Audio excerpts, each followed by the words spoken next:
Selamat datang di pembahasan mendalam kita. Hari ini nih kita mau gali sesuatu yang jadi dasar hampir semua hal, energi.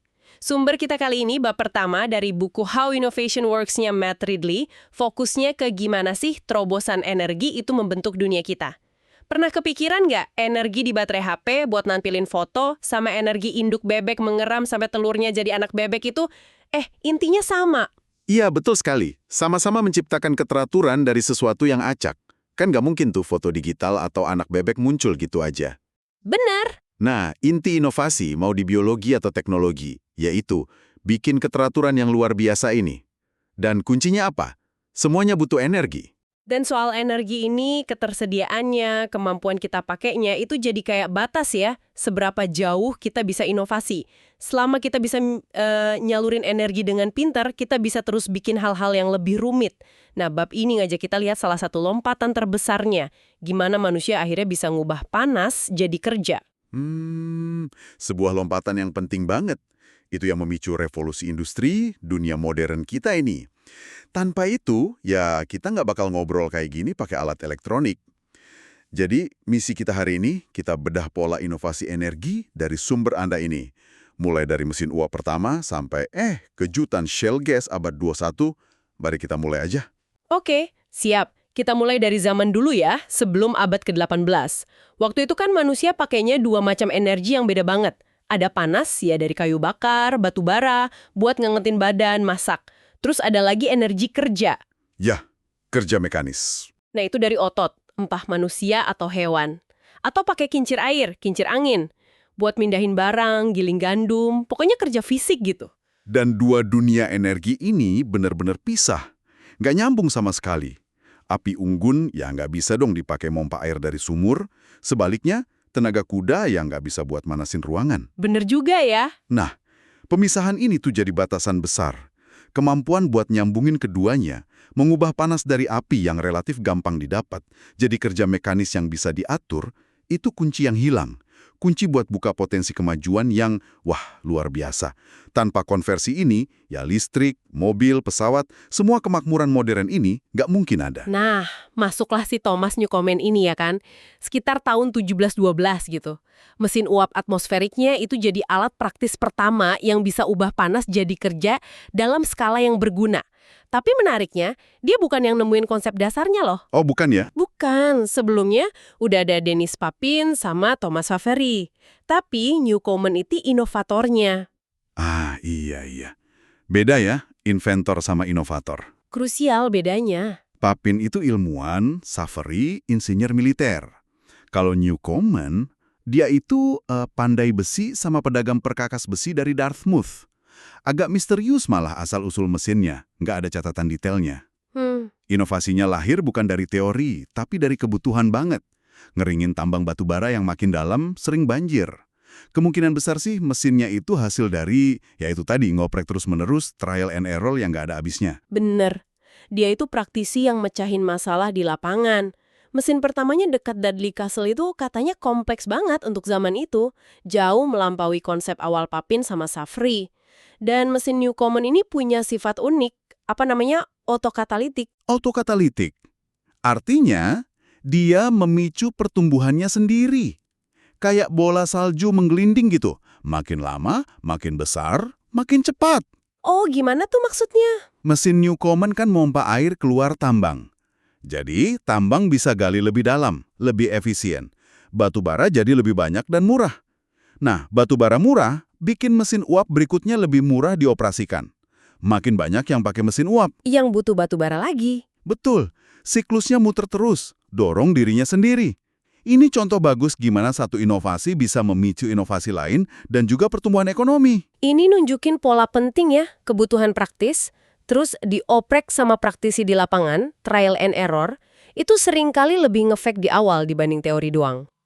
Oh ya, ada juga peran Ridley bersaudara disebut. Mereka itu pengguna awal yang berani coba teknologi baru ini di tambang mereka. Iya, adopsi oleh pengguna awal itu penting banget buat buktiin teknologi baru dan mendorong orang lain ikut pakai. Nah, setelah Newcomen berhasil gabungin panas dan kerja, tantangan baru muncul. Gimana ngendaliin energi baru ini, terutama listrik, buat kebutuhan sehari-hari? Contohnya, penerangan. Sebelum ada lampu bohlam itu kan adanya lampu busur listrik ya. Tapi itu terang banget, nyilaunya minta ampun. Nggak praktis buat di rumah. Tantangannya itu disebut pembagian cahaya. Gimana caranya satu sumber listrik bisa nyalain banyak lampu kecil yang cahayanya pas, nyaman gitu. Nah, di sini muncul nama Joseph Swan di Inggris sama Thomas Edison di Amerika. Walaupun banyak juga penemu lain yang kontribusi sih. Dan ini lagi-lagi prosesnya nggak instan ya. Bukan kayak, nemuin gitu. Sama sekali bukan. Bertahap banget dan banyak masalah teknisnya. Swan sama Edison itu ngadepin dua problem besar yang sama persis. Pertama, bikin vakum yang bagus di dalam bola lampu kaca, biar filamennya nggak cepat kebakar. Kedua, ini yang paling susah, nemuin bahan yang pas buat filamennya. Oh, kawat tipis di dalamnya itu ya? Iya, yang bisa pijar terang kalau dialiri listrik, tapi harus awet banget. Mereka coba ribuan bahan loh, dari platinum sampai, bambu yang diolah khusus jadi karbon. Gila-gilaan trial and error-nya. Kebayang sih susahnya. Nah, ngomongin lampu, ada cerita menarik nih soal misinovasi. Inovasi yang agak salah arah mungkin ya. Lampu CFL, inget nggak? Oh, komplek fluorescent lamp itu ya? Yang bentuknya spiral. Iya, betul. Sekitar tahun 2010-an kan rame banget tuh. Pemerintah mungkin didorong produsen juga pada maksa ganti lampu pijar lama pakai CFL. Alasannya hemat energi. Secara teori sih iya, lebih hemat. Tapi kan banyak kekurangannya. Butuh waktu buat terang maksimal, cahayanya kadang aneh, gampang pecah, ada merkurinya lagi. Nah, itu dia. Dan harganya lumayan kan waktu itu. Ironisnya, kalau aja kita semua, termasuk pemerintah, sabar dikit aja. Teknologi LED muncul nggak lama setelah itu. Dan LED ini kan jauh lebih bagus di hampir semua hal. Lebih hemat dari CFL, awet banget, nggak rapuh, nggak ada merkuri, cahayanya juga enak dan bisa diatur-atur. Bener banget. Jadi pelajaran juga ya kisah CFL ini. Kadang intervensi pasar terlalu dini buat teknologi yang belum matang itu malah bisa menghambat munculnya solusi yang lebih baik. Tepat, niarin berbagai solusi bersaing dulu secara alami. Oh ya, perlu diingat juga, LED itu bukan temuan kemarin sore. Perjalanannya panjang banget. Dari fenomena electroluminescence tahun 1907, LED merah pertama 1962, sampai terobosan penting LED biru oleh Nakamura tahun 1993. Baru deh bisa bikin cahaya putih yang efisien. Inovasi itu butuh waktu dan iterasi. Oke, dari lampu kita geser ke pembangkit tenaga. Kalau Newcomen tadi kan pandai besi praktis ya. Nah, Charles Parsons ini beda latar belakangnya. Dia bangsawan Irlandia, bapaknya ilmuwan terkenal, dianya lulusan matematika Cambridge. Tapi, kayak Newcomen juga, dia lebih suka di bengkel daripada di perpustakaan. Tahun 1884, dia patenkan turbin uap. Dan yang gila dari turbin Parsons ini, desain dasarnya itu awet banget. Tentu dengan banyak modifikasi ya. Tapi prinsip turbin uap Parsons itu masih jadi inti hampir semua pembangkit listrik tenaga uap sampai sekarang. Mau itu pakai batu bara, gas, atau nuklir. Serius? Masih dipakai? Masih. Gak cuma itu. Turunan desainnya juga yang gerakin kapal perang raksasa, kapal pesiar, bahkan jadi bagian penting di mesin jet pesawat. Satu desain fundamental yang tahan lama banget. Wow, luar biasa ya dampaknya. Ada cerita seru loh soal gimana Parsons promosiin turbinnya. Pas perayaan Diamond Jubilee Ratu Victoria tahun 1897. Angkatan Laut Inggris lagi pamer kapal perang mereka yang gagah-gagah. Terus si Parsons ngapain? Dia datang pakai kapal kecil eksperimennya, namanya Turbinia. Kapal ini pakai turbin dia. Terus dia nekat ngebut di antara kapal-kapal perang itu. Kenceng banget, nggak ada yang bisa ngejar. Kapal patroli Angkatan Laut aja kalah cepat. Bikin heboh dong pasti. Iya, tapi bukannya dimarahin, Angkatan Laut malah jadi tertarik banget. Akhirnya mereka jadi salah satu pelanggan utama teknologi turbin Parsons. Kadang cara nggak konvensional gini malah berhasil ya. Betul. Keberanian ambil resiko dan nunjukin langsung keunggulannya. Nah, kita loncat ke abad 20. Muncul sumber energi baru yang revolusioner banget dari sisi kepadatan energinya. Tenaga nuklir, khususnya fisi nuklir. Iya, secuil bahan bakar nuklir bisa kasih tenaga buat kota atau kapal selam bertahun-tahun ya. Ini jelas kemenangan ilmu terapan. Dari penemuan fisi di lab, terus proyek Manhattan buat senjata, sampai akhirnya bikin reaktor nuklir buat listrik. Pengembangan awalnya memang didorong militer banget ya.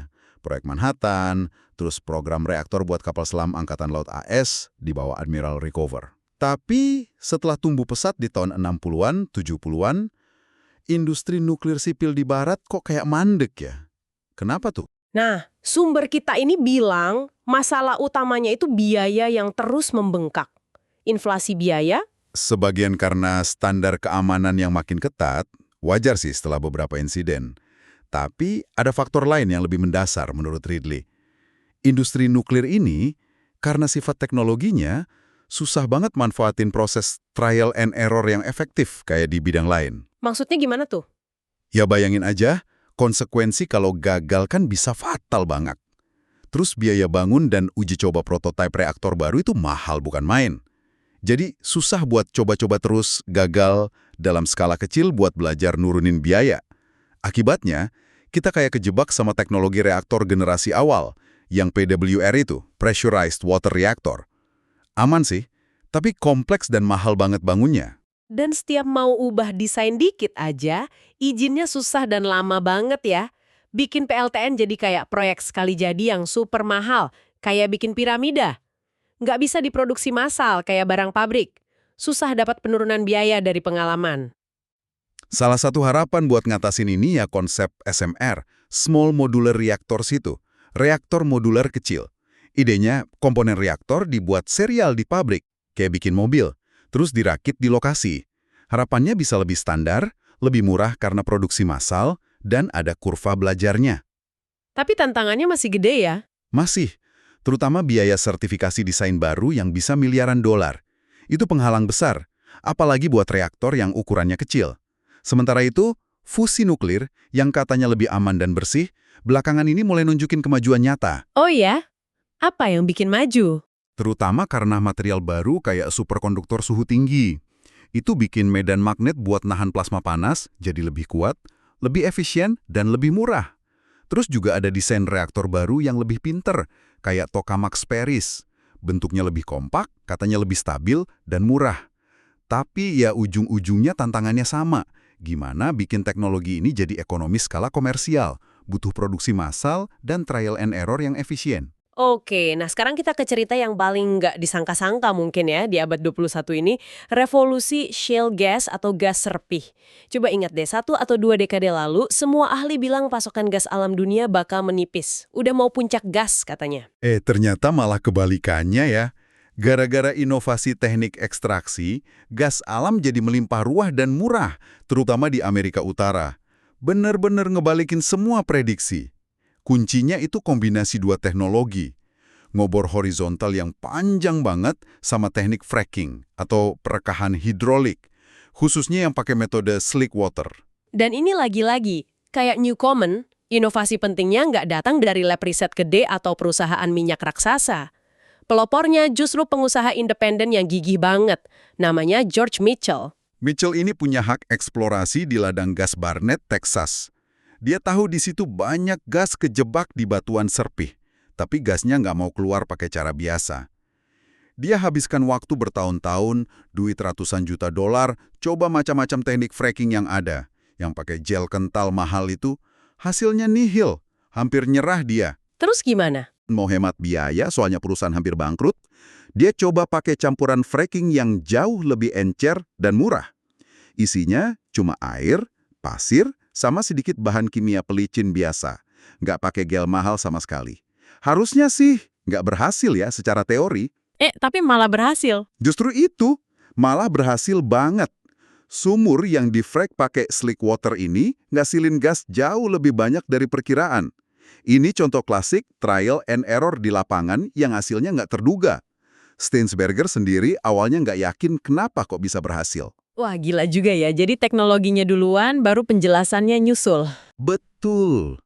Baru beberapa waktu kemudian, ahli geofisika bisa jelasin kalau fracking pakai slick water itu, karena tekanannya tinggi dan encer, bisa bikin jaringan retakan mikro yang jauh lebih luas di dalam batuan. Kayak jaring laba-laba gitu. Jadi gasnya lebih gampang keluar. Ini contoh bagus science following technology. Kenapa ya revolusi ini meledaknya di Amerika Serikat? Kok nggak di tempat lain? Sumber kita ini nunjukin beberapa faktor unik di sana. Salah satunya soal hak kepemilikan mineral. Di AS itu seringkali yang punya tanah juga punya hak atas apa yang ada di bawahnya. Beda sama di banyak negara lain kan? Iya, di banyak negara kan punya negara. Nah, kalau di AS punya perorangan. Jadi ada insentif kuat buat si pemilik tanah ngizinin eksplorasi. Ditambah lagi, di sana ada industri jasa pengeboran yang kompetitif banget. Banyak perusahaan kecil yang berani ambil risiko. Wildcatters istilahnya. Mereka didukung modal ventura yang siap danai eksperimen berisiko tinggi. Jadi kayak ada ribuan lab lapangan independen yang coba-coba sendiri gitu ya? Persis. Lingkungannya kondusif banget buat trial and error dan inovasi dari bawah ke atas atau bottom up. Beda banget sama negara yang sumber dayanya dikuasai BUMN besar yang cenderung konservatif. Dampaknya ya kerasa ke seluruh dunia. Harga gas jadi murah, industri manufaktur AS untung, kebijakan energi negara lain jadi kelihatan ketinggalan zaman ya? Tentu saja, pengaruhnya besar sekali. Jadi kalau kita tarik benang merah dari semua cerita ini, ya dari uap, lampu, turbin, nuklir, sampai gas serpih, pola inovasi energi ini menarik. Kebutuhan praktis sering jadi pemicu awal. Dan prosesnya itu jarang banget lompatan jenius sekali jadi. Lebih sering bertahap, banyak iterasi, trial and error, bahkan ada unsur keberuntungan atau kecelakaan. Dan hasilnya sering bikin kaget, bahkan buat ahlinya sendiri.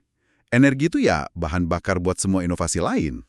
Tapi, seperti ditekankan Ridley juga, transisi dari satu energi utama ke energi lain itu penting banget buat peradaban, tapi ternyata susah dan lama banget prosesnya. Kita sering lupa betapa tergantungnya kita. Betul, sekarang ini aja sekitar 85% energi primer dunia itu masih dari bahan bakar fosil. Batu bara, minyak, gas. Angka ini hampir nggak berubah loh dari 20 tahun lalu. Padahal udah banyak upaya energi terbarukan. Pertanyaan besarnya ya, apa yang akhirnya bisa gantiin hubungan panas kerja dari bakar fosil ini? Api yang mendorong ini, yang udah nentuin era modern sejak 17 ribuan itu. Pertanyaan yang penting banget. Nah, kalau kita ingat pola-pola inovasi yang kita bahas tadi, pentingnya kebebasan eksperimen, trial and error yang kadang kotor dan nggak terduga, terus gimana faktor kayak hak properti atau persaingan bisa memicu atau malah menghambat? Kira-kira nih, apa ya yang bakal jadi pendorong utama atau justru penghambat terbesar buat transisi energi besar berikutnya? Sesuatu buat Anda renungkan mungkin ya. Sampai jumpa di pembahasan mendalam berikutnya.